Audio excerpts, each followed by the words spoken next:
Now, the Trump administration is restarting the processing of student visas. They're also digging through applicants' social media accounts to root out anyone who has criticized the U.S. government, which is a practice we really only see in like the most restrictive regimes.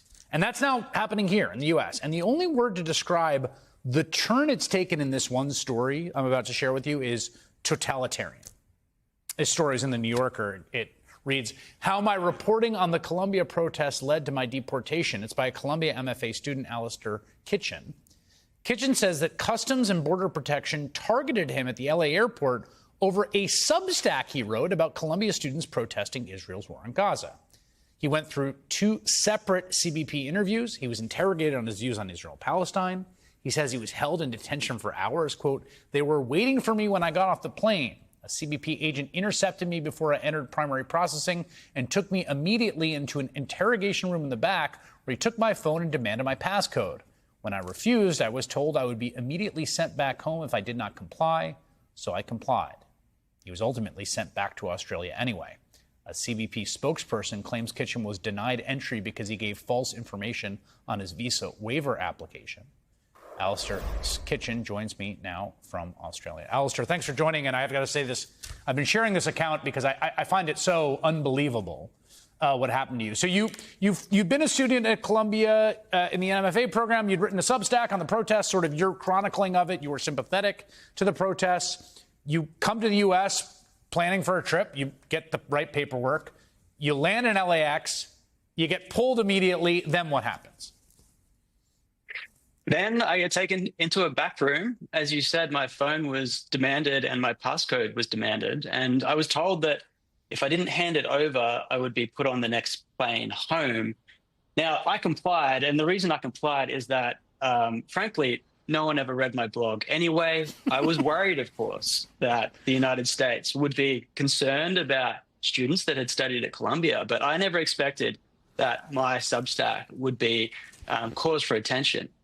Nonetheless, I had taken those posts down. I had taken them down 42 to 72 hours before I got on the plane.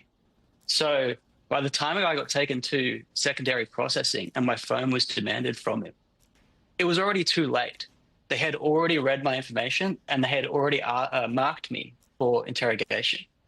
The CBP agent who's interrogating you says, look, we both know why you are here. It's because of what you wrote online about the protests at Columbia University. And then proceeds a, genuinely insane, ideological interrogation, essentially, about the granular specifics of your individual views on the Israel-Palestine conflict. That's exactly right. Ideological interrogation is exactly the right term. They wanted to know what my thoughts were, and frankly, they wanted to police those thoughts. And I felt in that moment that how I answered about what I believe would be the marker of whether or not I made it into the United States.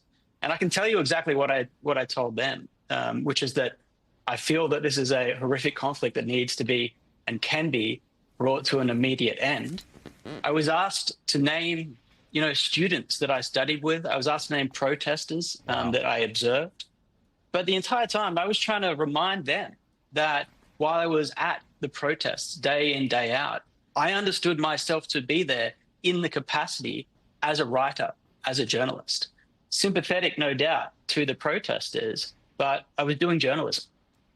They get into, stuff about, do you support a two-state solution, which, again, they called the guy off who's just visiting the U.S. or Australia. He's like, they want to know your specific position on the two-state solution.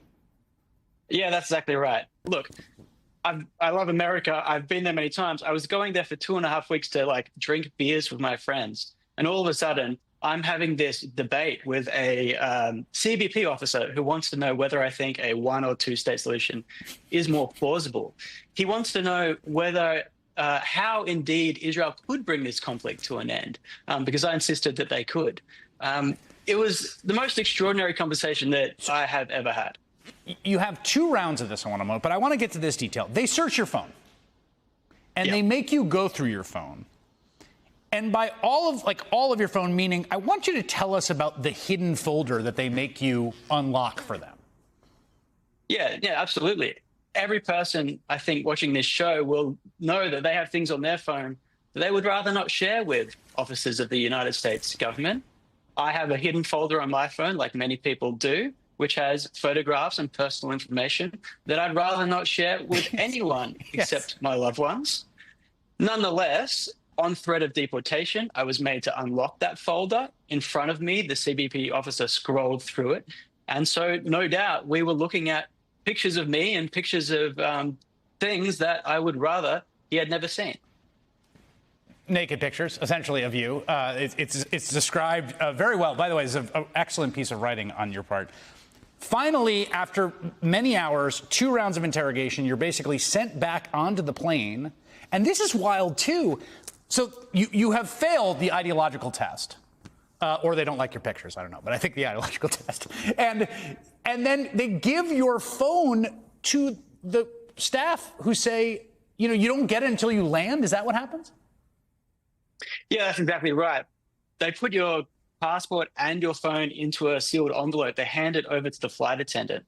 And then, I don't know for sure, but as I understand it, the Trump administration requests of the airlines to withhold your goods until you arrive at your destination, which for me was 15 hours away in Melbourne, Australia.